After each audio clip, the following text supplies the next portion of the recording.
So the essential problem or issue for many of us, most of us, no matter how differently it manifests, and it manifests in an extraordinarily varied number of ways, but the essential problem for most of us is that we're looking for something, we're searching for something to make ourselves feel complete, to make our lives complete, because we feel that there's something missing. And that's something that we're looking for. We're looking for a secret, if you like. Whatever, the secret of happiness, the secret of joy, the secret of eternal bliss, the secret of enlightenment, the secret of salvation, whatever it might be. And it's quite obvious,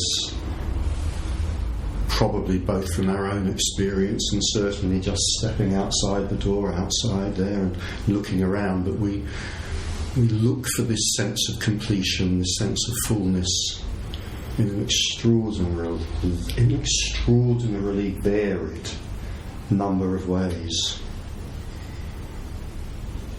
Accumulating wealth, accumulating power, accumulating relationships, personal development,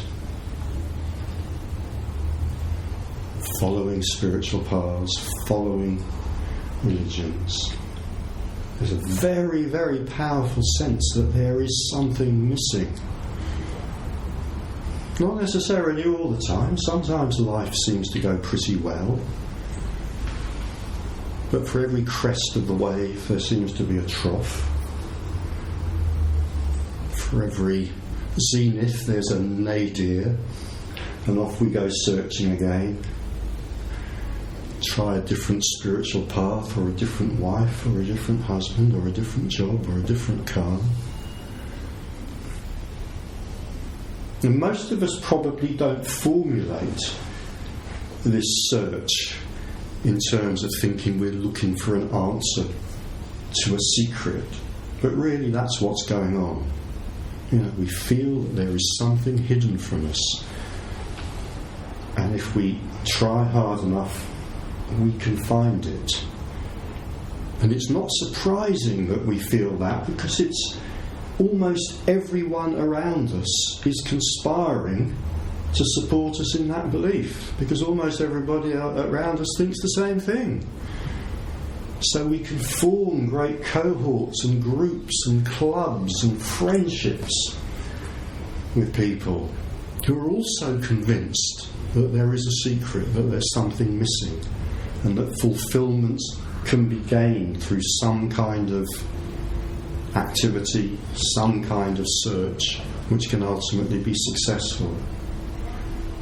And if we fall out of love with whatever our path might be, then it's very easy to find another group or cohort or family of friends who will support us in a different kind of search.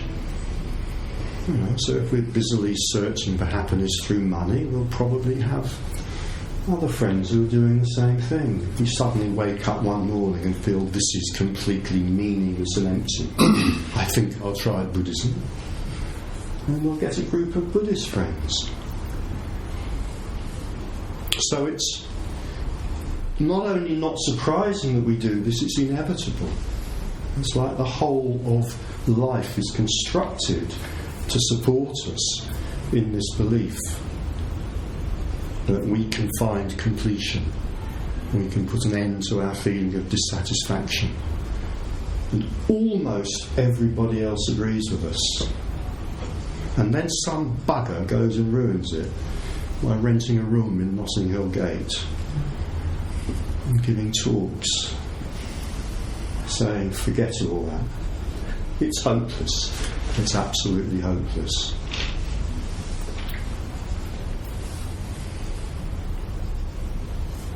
Because all the time we're looking for the secret of how I can become fulfilled, happy, satisfied, complete, or however I might conceive that. All the time, that's what we're looking for. How can I as a person become complete? And the awful secret, which is there being hinted at over and over again in the world's religions, in the world's philosophies, in the world's spiritual paths. No, it's there being hinted at, but it's there being hinted at very obscurely quite often. So it's not surprising we don't work it out from the hints. But all the time, the secret that we're looking for is that there is no one looking for a secret. As long as there's a sense, that I am this separated person who can become fulfilled if only I can find the right way of adjusting my life or my being. My life by getting the bigger car, or my being by clearing out my Anahata chakra, or whatever it might be. As long as I have that sense that I'm a person who can become a complete person, if I could only solve that secret, as long as I've got that sense, I'm doomed always to feel incomplete, because I'm doomed always to feel separate. The secret which is hinted at over and over and over again is that there is no one, there is no person. The search, which is sustained by almost everything and everyone around us, is utterly based on a misconception. It's utterly based on I'm going to call it an idea, but of course it's much stronger than an idea. It's a very, very solid sense, absolutely based on the sense that here is an individual who can do things, who has a volition, and can make choices which will make this life better or worse, and ultimately, hopefully, if this individual makes the right choices, will make it complete. And that is a complete misconception. And we go off maybe, and perhaps we join a Tibetan Buddhist community maybe, perhaps, and we spend fascinating hours meditating and chanting and looking at mandalas and doing exercises and endless things. And the one thing we don't hear is that very, very clear statement in Buddhism: actions there are, but no doer thereof. Actions there are, but no doer thereof. That sums it up.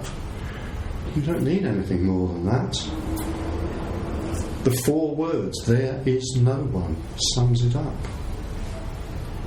Anything that the person does to try to make themselves feel complete is predicated, depends on the feeling that there is a separate person. And the great secret is, the very open secret, as Tony calls it, because it isn't hidden under a rock, the great secret is that there is no one, there is no separation. I am already that which I am looking for. I am already being itself. How can being find being? How can consciousness find consciousness? How can oneness find oneness? Oneness is already everything that is. How can nothing, as many mystics have called it, including Christian mystics, how can nothing find itself when it is already that which gives rise to everything? The sense of individuality is so strong while it's there, though. The sense of separation is so strong while it's there that it's not difficult to see through, it's impossible to see through. So no wonder we don't listen to these hints. No wonder we don't listen to these subtle messages. You are like a fish claiming that it is thirsty, as one Zen teacher puts it.